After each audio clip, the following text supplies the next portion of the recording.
Mr. Ilham Aliyev, President of the Republic of Azerbaijan, distinguished guests, heads of states and governments, ECO Secretary General, Ambassador Asad Majid, ladies and gentlemen, Assalamu alaikum. First of all, I would like to congratulate my dear brother, President Ilham Aliyev, for the successful hosting of the 17th ECO Summit. And I thank the President and his entire team for the warm welcome and gracious hospitality extended to us in the historic and beautiful city of Khankendi.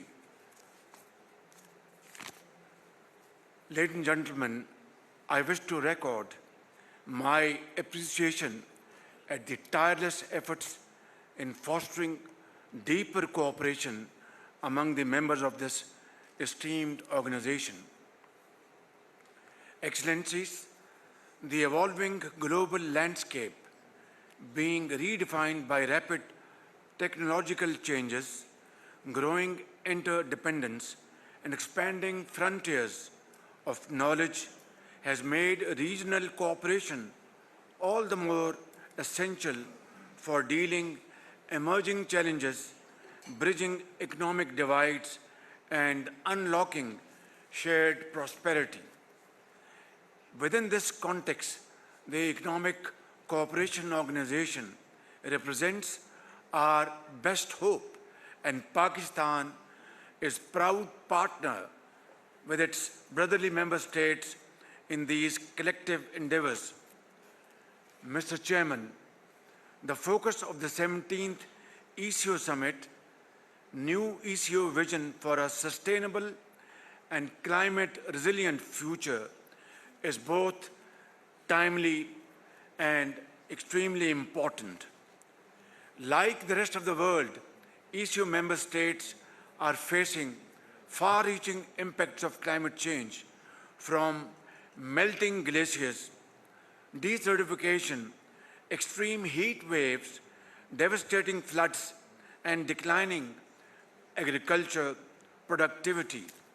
Extreme heat waves, devastating floods, and declining. These challenges and livelihoods of millions of our people. Pakistan remains among the top 10 countries that are most vulnerable to climate change. In 2022, we confronted floods of biblical proportions, which were the most dreadful manifestation of a climate-induced disaster. Over 33 million people were affected across Pakistan, with loss of life, huge damage to livelihoods, and critical infrastructure badly damaged. Flash floods continue to wreak heartbreaking devastation in Pakistan. Just last week, several lives were tragically lost in the affected districts of Pakistan.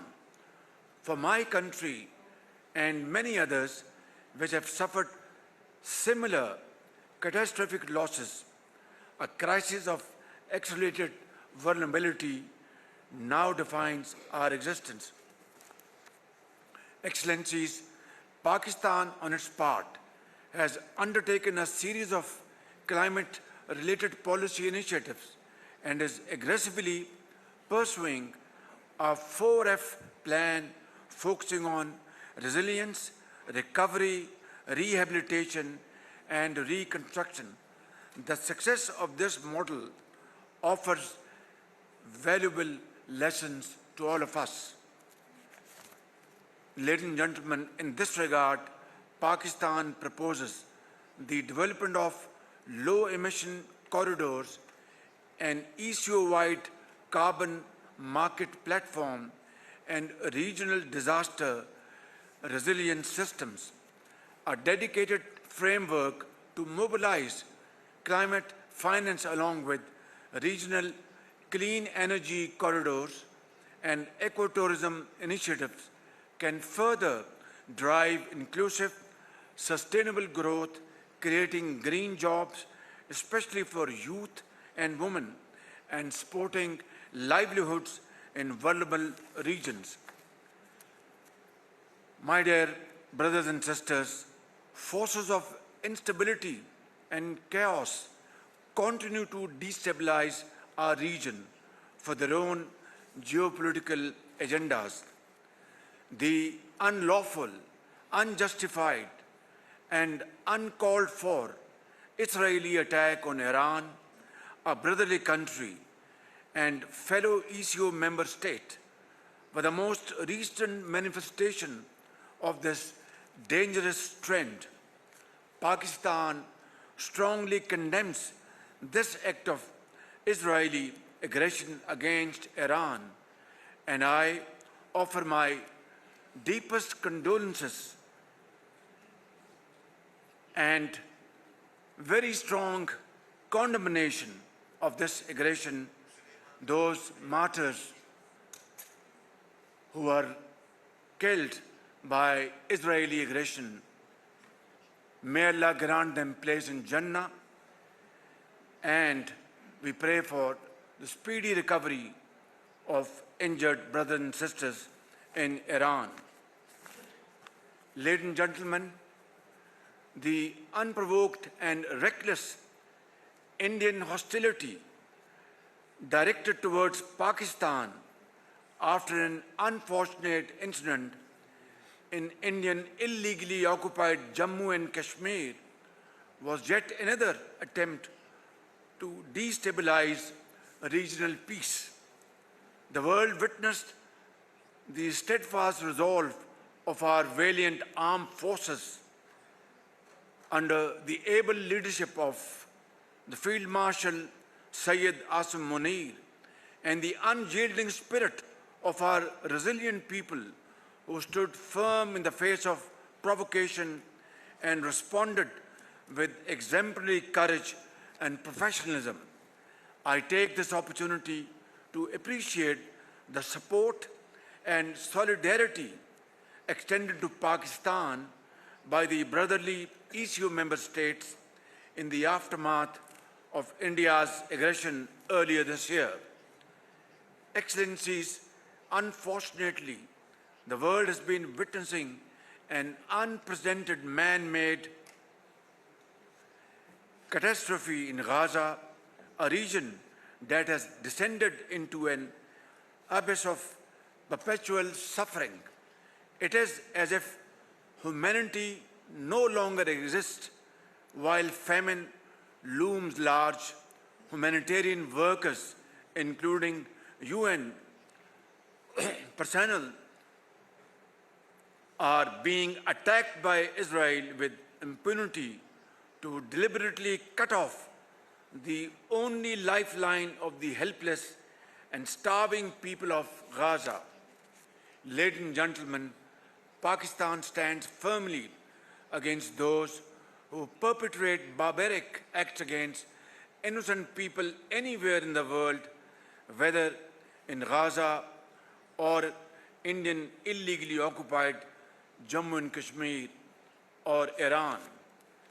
Distinguished delegates, while the threat of natural climate-induced changes remains formidable, we are now witnessing a new and alarming trend with India's weaponization of water.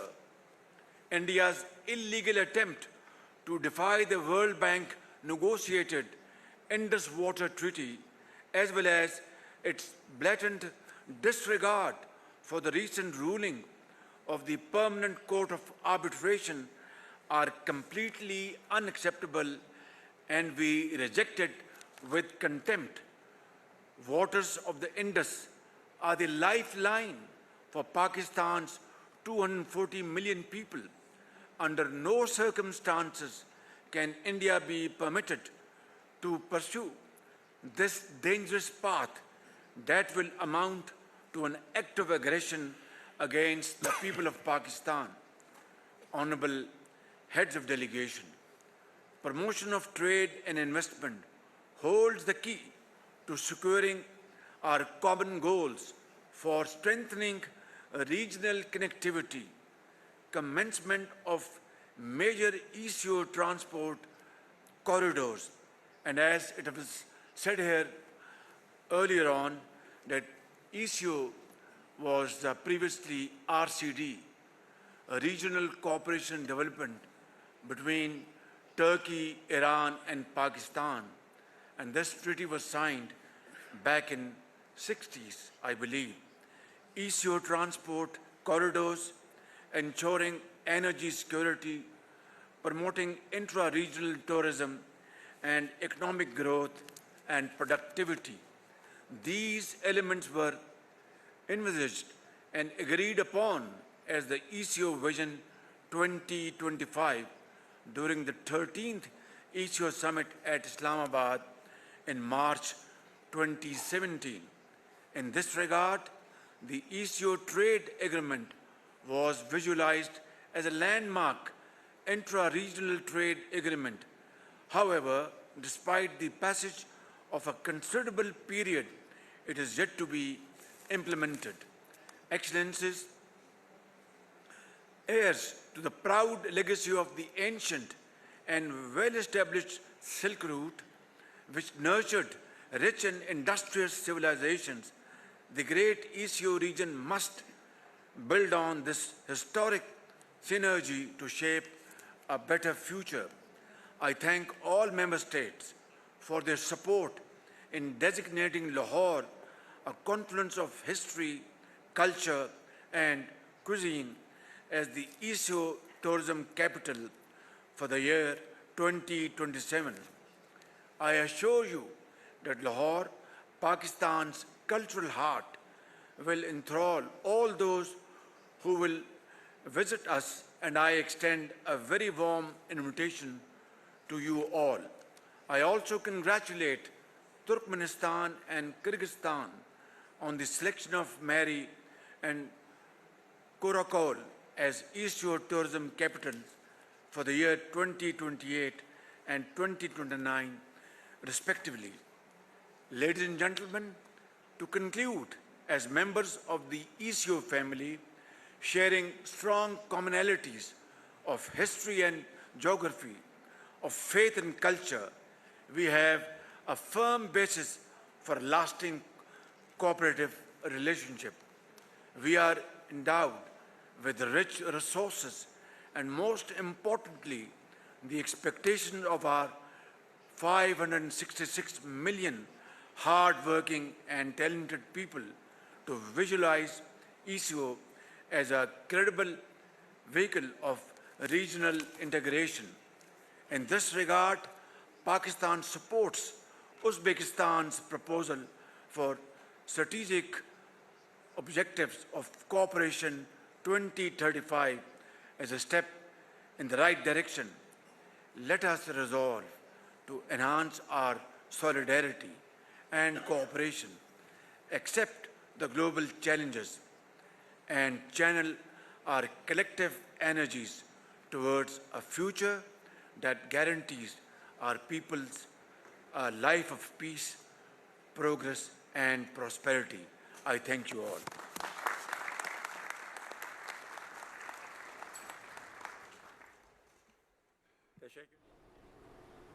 इक़्तिसादी ताउन तंजीम का 17वां सरबराह इजलास वज़ीर आज़म मोहम्मद शहबाज शरीफ इजहार ख्याल कर रहे थे। बेहतरीन मेज़बानी और इजलास